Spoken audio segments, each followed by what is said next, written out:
usa ka panalangin nga giplano sa Dios ug dili na dapat natong ikabahala. Wala tay mahimo bisag unsahon.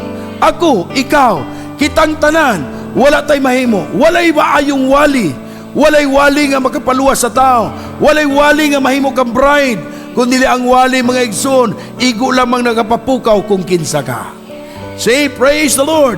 Ang mensahe nga tama, mao'y nagapasimba sa bride. Ngano, dili magkasimba ang bride sa mali nga mensahe. Dili magkasimba ang bride sa dili tama nga word. Dili ka matuuran. Kaya ang pagsimba sa Dios, sa espiritog ka matuuran, ug ang pulong sa Dios, mga espiritog ka matuuran. Say, praise the Lord. Ang Dios mismo siyang kagalingon mo'y nagalihok.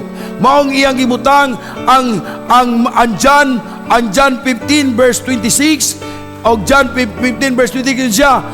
Matod pa niya siya, inigabot sa espiritu sa kamatuuran, kini magatugaan kanis tanang butang ug magatudlo sa tanan nga akong gisulti kaninyo. Say, praise the Lord. Magapahinumdum sa mga butang gisulti ug magatudlo sa tanang mga butang. No, praise the Lord. Why? Tungod kay sa atong kaugalingon, dili na to kaya gampanan. Kay di man na to kaya, wala gitay na gampanan.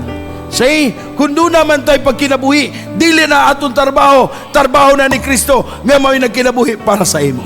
Say, ayaw kalimot nga gipagawas kita gikan sa kalibutan. Kung doon na may Abraham nga gipagawas gikan sa yuta sa Ur, kita usab gipagawas gikan sa kahimtang sa Laodicea, gibutang sa tinuod nga mensahe. Gibutang sa sipting dapit, o ang sipting dapit maigsoon mo ang pulong ni Kristo, ang pulong sa Dios nga mong mensahe sa itong panahon, ang ginatawag nga kampo, ang kampo sa Dios nga mong yang pulong nga dito tagyampingan, dito tagiulay, pinaagi kang Kristo. Ginasultian ta, ginapalakbay ta, ngano hangtod mo gawas ang dasid of Abraham nga nagtago sa atong pagkatao. Say, mao na maigsoon nga mga lagad ta without murmuring.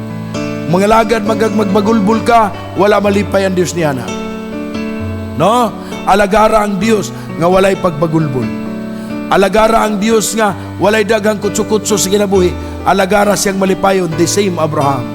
Si Abraham ang igsoon without kutso-kutso. Nagapangutana lang siya. Nganong niabuto siyang time nga mangutana? Aron isulti sa Diyos kung asa magsukad ang kaliwat nga pag-aisipon sa Diyos. Ayaw kalimot nga kaliwat nga giniisip, kaliwat sa Dios, kaliwat ni Abraham nga giniisip sa Dios, nagasukad sa kinusuran ni Abraham. Mao nang mapalad kita maigsoon nga kitang mga hintil in the place, wala tay labot sa kaugnayan sa natural nga Israel, but ang Dios nagatugan nga we are chosen people, the seed of Abraham deep inside. Palakpakan nato ang Dios maigsoon.